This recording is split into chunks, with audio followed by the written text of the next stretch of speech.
E se eu te dissesse que, no meio de uma tempestade impossível de sobreviver, um prisioneiro foi o único homem que permaneceu em paz e salvou todos ao seu redor, você acreditaria ou chamaria isso de loucura? O vento começou como um sussurro, quase inofensivo. O navio avançava lentamente pelo mar, carregando soldados, marinheiros experientes e um homem algemado, Paulo.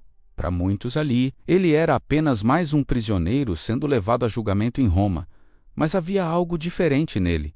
Enquanto os outros confiavam em mapas e experiência, Paulo carregava algo invisível, uma fé inabalável. Dias antes, ele já havia alertado.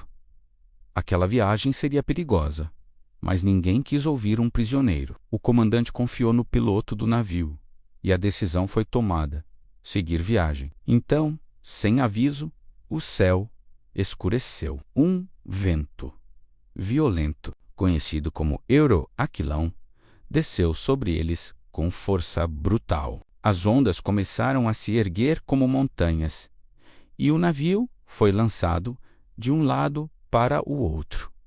O controle foi perdido. O medo tomou conta. Os marinheiros lutavam desesperadamente, jogando cargas ao mar para tentar aliviar o peso. Cada grito era abafado pelo rugido da tempestade. O céu permaneceu fechado por dias, sem sol, sem estrelas, sem direção. Mas em meio ao caos, havia um homem que não gritava. Paulo permanecia firme. Enquanto todos perdiam a esperança, algo dentro dele dizia que aquela história ainda não tinha acabado. Agora me diz, você acha que teria coragem de manter a calma numa situação dessas? Ou já teria entrado em desespero? Comenta aqui. Quero saber de verdade. O tempo passou, mas a tempestade já não era mais apenas medo, era desespero. Dias e noites se misturaram, e ninguém ali sabia mais quanto tempo estavam à deriva, sem sol durante o dia, sem estrelas à noite. Eles estavam completamente perdidos. A fome começou a apertar. O cansaço dominava os corpos. E o pior de tudo, a esperança estava desaparecendo. Os marinheiros, antes confiantes, agora tinham os olhos vazios. Soldados endurecidos pela guerra começavam a aceitar um destino inevitável. A morte parecia apenas uma questão de tempo. Foi nesse cenário que Paulo decidiu se levantar. Sim, o prisioneiro. No meio de homens experientes, treinados e desesperados, foi ele quem tomou a palavra. Sua voz não veio carregada de medo, mas de autoridade. Ele lembrou a todos que havia avisado sobre os riscos, mas, ao invés de acusar ou julgar, trouxe algo que ninguém mais tinha naquele momento: direção. Paulo disse algo que parecia impossível de acreditar. Esta noite, um anjo de Deus esteve comigo e me disse que nenhum de vocês vai morrer. Silêncio. Por um instante, até o vento pareceu perder a força diante daquelas palavras. Como acreditar nisso? O navio estava sendo destruído pouco a pouco. A morte era visível em cada onda. Mas Paulo continuou: perderemos o navio, mas todos sobreviverão. Era uma promessa ousada, irracional, mas havia algo na forma como ele falava que não deixava espaço para dúvida. Enquanto todos viam o fim, Paulo enxergava um propósito. E pela primeira vez em dias, uma pequena chama de esperança começou a surgir naquele navio à deriva, mas a tempestade ainda não tinha terminado, e o momento mais crítico estava prestes a chegar. A tempestade continuava implacável. Na 14ª noite, o navio ainda era arremessado pelas ondas, como se o mar estivesse decidido a engolir tudo de uma vez. O barulho da madeira rangendo já anunciava o inevitável. O navio não aguentaria por muito mais tempo. Foi então que os marinheiros perceberam algo assustador: o som das ondas mudando. A terra estava próxima a menos. Mas isso não era um alívio, era perigo. Se colidissem com rochas, todos morreriam.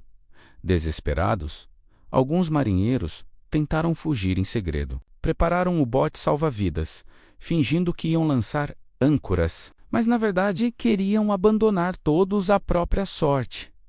Só que Paulo percebeu, mesmo sendo prisioneiro, ele enxergou o que ninguém mais viu e, com firmeza, alertou o centurião: se esses homens saírem do navio, vocês não poderão se salvar. Sem hesitar, os soldados cortaram as cordas do bote, eliminando qualquer chance de fuga.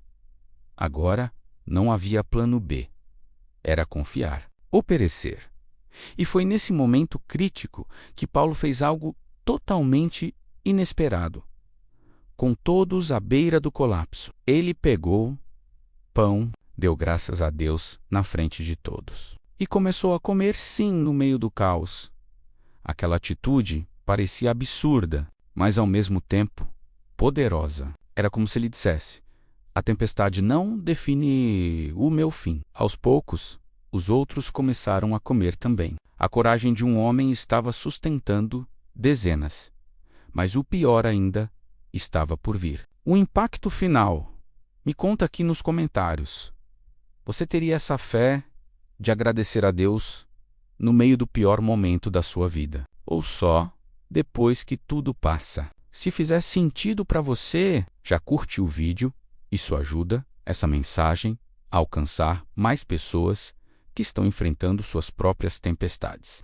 O amanhecer finalmente chegou, mas trouxe com ele a cena que todos temiam. Diante deles, uma faixa de terra cercada por recifes traiçoeiros. Não havia mais o que fazer. O navio, já destruído pela tempestade, seria lançado contra as rochas a qualquer momento. Os soldados tomaram uma decisão fria: matar os prisioneiros. Era um protocolo. Se algum fugisse, eles pagariam com a própria vida. E naquele caos, parecia impossível manter todos sob controle. Mas o centurião, impactado pela firmeza de Paulo, fez algo inesperado: impediu a execução. Mais uma vez, a vida de todos estava sendo preservada. Por causa de um homem, então veio a ordem final: lancem-se ao mar. Alguns sabiam nadar e saltaram primeiro. Outros se agarraram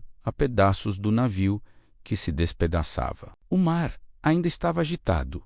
As ondas batiam com força. Mas, um por um, começaram a alcançar a terra firme. Era uma cena inacreditável. Ninguém morreu, exatamente como Paulo havia dito. O navio se perdeu, mas todas as vidas foram salvas. Ao pisarem na ilha de Malta, molhados, exaustos, mas vivos, uma verdade ecoava mais forte que a tempestade que enfrentaram: a fé de um homem pode mudar o destino de muitos. Paulo não controlou o vento, não acalmou o mar, mas confiou em Deus quando tudo dizia o contrário. E isso foi suficiente para atravessar a tempestade. E talvez a maior pergunta não seja sobre o que aconteceu com eles, mas sobre você. Quando a sua tempestade chegar, em quem você vai confiar?